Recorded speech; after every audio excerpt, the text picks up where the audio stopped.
Bonjour, j'espère que tout va bien. Je suis encore revenu pour qu'on continue la balade dans la connaissance. Certains m'ont posé la question de savoir, comme j'insiste que Dieu est ma sagesse, pourquoi on ne parle pas de la sagesse dans la Bible? J'ai comme impression que beaucoup ont la Bible entre les mains, mais ne se baladent pas et ne la feuillettent pas. Ou alors, comme ils avaient déjà des idées bien arrêtées et ils savaient réellement ce que eux ils cherchaient dans la Bible. Mais voici certaines pages que je vais également lire où on parle de la sagesse. La vie selon la sagesse. La clé de la sagesse, c'est de révérer l'Éternel. La clé de la sagesse, c'est révérer l'Éternel. La sagesse crie bien haut dans les rues.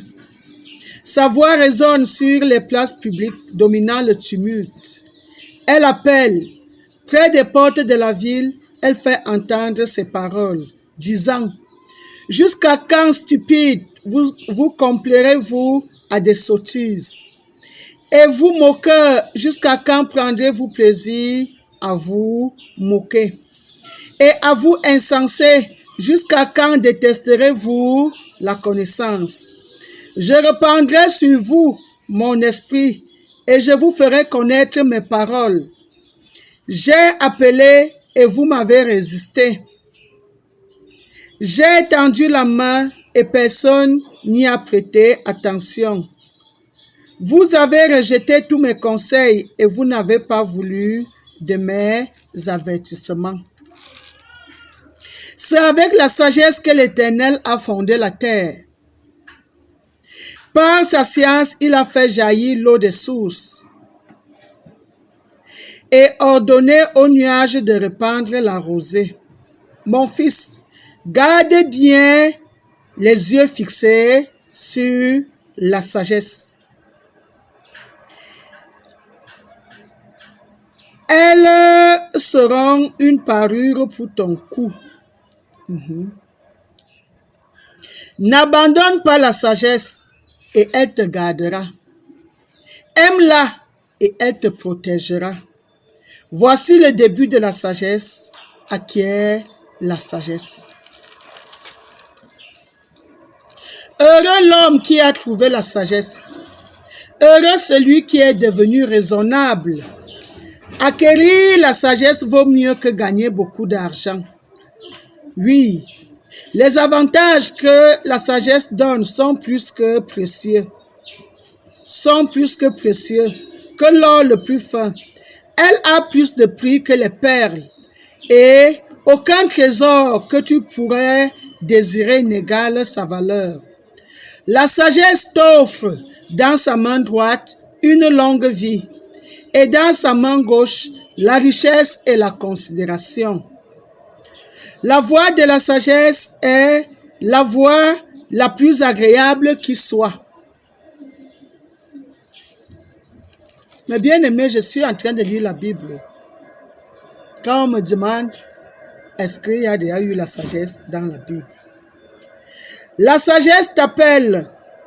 Elle est postée sur les hauteurs, le long des routes, au carrefour, tout près des portes de la ville, là où l'on passe pour entrer et faire retentir sa voix. C'est avec vous, humains, que je parle. C'est pour vous que ma voix se fait entendre. À vous, stupides, apprenez donc à réfléchir. Et à vous, insensés, devenez des gens raisonnables. Écoutez-moi, car j'ai à dire des choses capitales. Et ce sont des paroles justes qui franchiront mes lèvres. Oui, ma bouche proférera la vérité. Si la sagesse est partout, ça veut dire que la sagesse est omniprésente. Et mon palais proclamera uniquement ce qui est juste. Il n'y aura rien d'équivoque ni de retort dans mes paroles. Elles sont toutes justes pour qui comprend les choses. Toutes sont judicieuses pour qui a de la science. Recherchez mon éducation plutôt que de l'argent et choisissez la connaissance plutôt que l'or, l'or le plus pur, car la sagesse est préférable aux perles précieuses. C'est avec moi que l'Éternel a conçu son monde. C'est à moi qu'appartient le bon conseil et la prudence. Je possède l'intelligence et la puissance. Car par moi règnent les rois et que les principes décrètent et que les princes décrètent les lois justes. Par moi gouvernent tous les chefs, tous les hommes d'État et tous les magistrats sur terre. Moi j'aime ceux qui m'aiment et ceux qui me recherchent ne manquent pas de me trouver. Je suis accompagné de la richesse et de l'honneur, du bonheur et des biens durables. Mon fruit est plus précieux que l'or, oui, même que l'or le plus fin. Et les profits que j'apporte valent mieux qu'un argent de choix. Je marche sur la voie de la justice et je suis le sentier de l'équité. Moi, je suis la vie, dit la sagesse. L'Éternel me possédait tout au début de son activité, avant d'entreprendre les plus anciennes de ses œuvres. J'ai été établi dès les temps éternels, bien avant que la terre ne fût créée. J'ai enfanté avant que toute chose ne soit. Dieu n'avait pas encore formé la terre et les campagnes, ni le premier grain de poussière de l'univers. Moi, j'étais déjà là.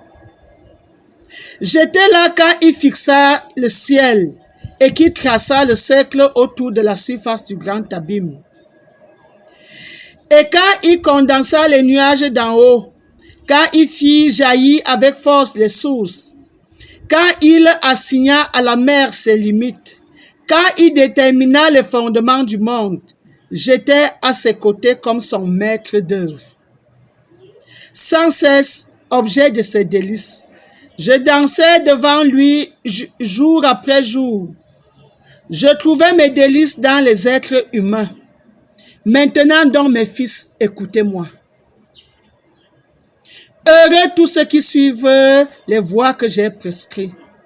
Car heureux l'homme qui m'écoute, lui qui vient veiller à mes portes jour après jour.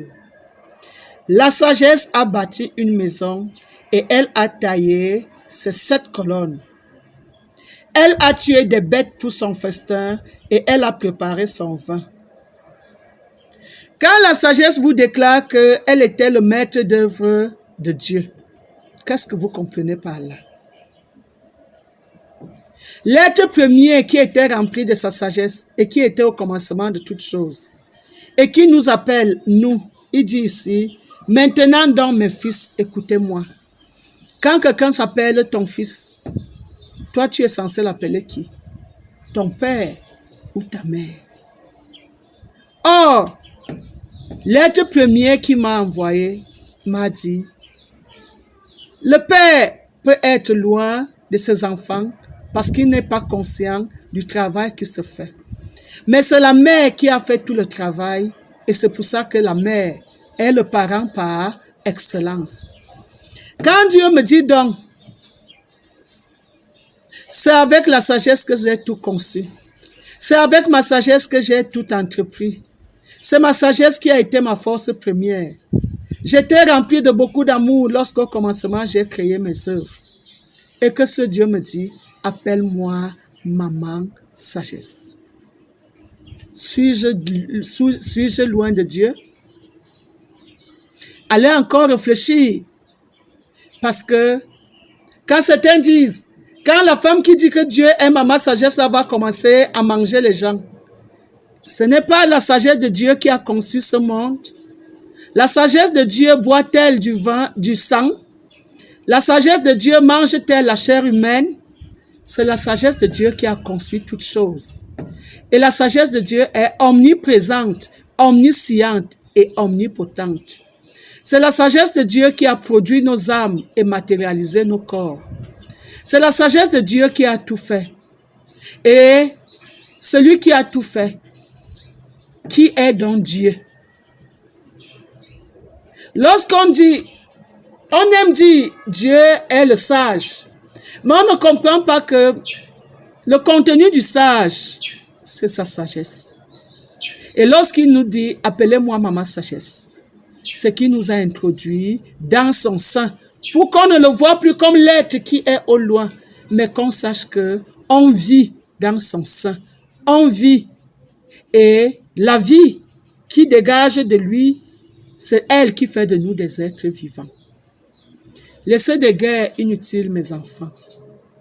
Laissez des guerres qui ne nous mènent à rien. Dieu veut qu'on enlève la folie dans nos agissements, qu'on apprenne à réfléchir, qu'on retrouve le sens des données, qu'on retrouve le repère qui est, qu'on arrête de faire des choses comme des insensés. Révéler l'Éternel, c'est se mettre à l'école de la sagesse. Dieu nous fait connaître sa sagesse au moment où il veut déjà qu'on se réveille de l'inconscience et qu'on soit bel et bien des êtres sensés. Oui, Dieu est maman sagesse. Et quand il révèle déjà tout ce qu'il a fait pour qu'on soit, c'est qu'il veut déjà prendre des résolutions très graves. On n'enseigne pas pour ne pas corriger. Mais lorsqu'on enseigne, on veut déjà corriger les erreurs. Heureux celui qui est humble et qui corrige ses erreurs. Il va aller vers la perfection. Personne ne veut échouer. Tout le monde veut réussir.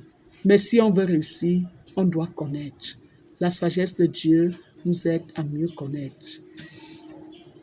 J'ose croire que vos inquiétudes se sont calmées et que la panique vous a lâché. On monte parce que l'école continue. La connaissance de Dieu est la plus merveilleuse chose qui me soit arrivée. Maman Bouquet, je vous reviens très bientôt.